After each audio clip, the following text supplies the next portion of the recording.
So நாட்டில் உருவாகியிருக்கிற இந்த கனமழை வந்து இந்த புயலினால் ஏற்பட்டிருக்கு. ஸோ இந்த புயல் வந்து இப்போது இலங்கையை அண்மித்த கடற்பரப்பில் இருக்குது.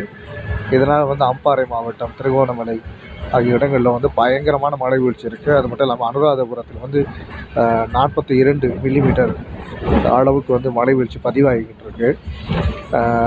இதனால் வந்து என்ன ஒரு சிக்கலும் இல்லை. அதனால் வெள்ளப்பெருக்கு அப்படின்ற ஒரு சிக்கல் இருந்தாலும் கூட நாளைக்கு வந்து அம்பாறை மாவட்டத்தில், திருகோணமலை ஆகிய இடங்களில் வந்து மழை வீழ்ச்சி நாளை மதியத்திலிருந்து குறைவடையும். இன்று இரவு 11 மணி அல்லது 12 மணிக்குள்ள இலங்கையினுடைய கிழக்கு கரையோரத்தை அண்மித்தே வந்து இந்த புயலானது வந்து மேல் நோக்கி புறப்பட போகிறது. அதனால் வந்து நிலத்தினூடாக கடக்காது.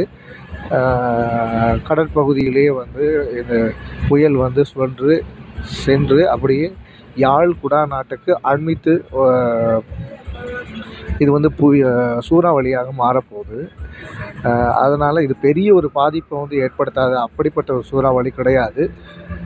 தமிழ்நாட்டை அண்மித்த திருவனந்தபுரம் ஊடாக வந்து இந்த புயல் வந்து கடக்க இருக்குது அப்படிங்கிறது ஒரு முக்கியமான விஷயம். ஸோ மழை வீழ்ச்சி அதிகமாக இருக்கிறதுனால கொஞ்சம் பாதுகாப்பாக எல்லோரும் இருங்க.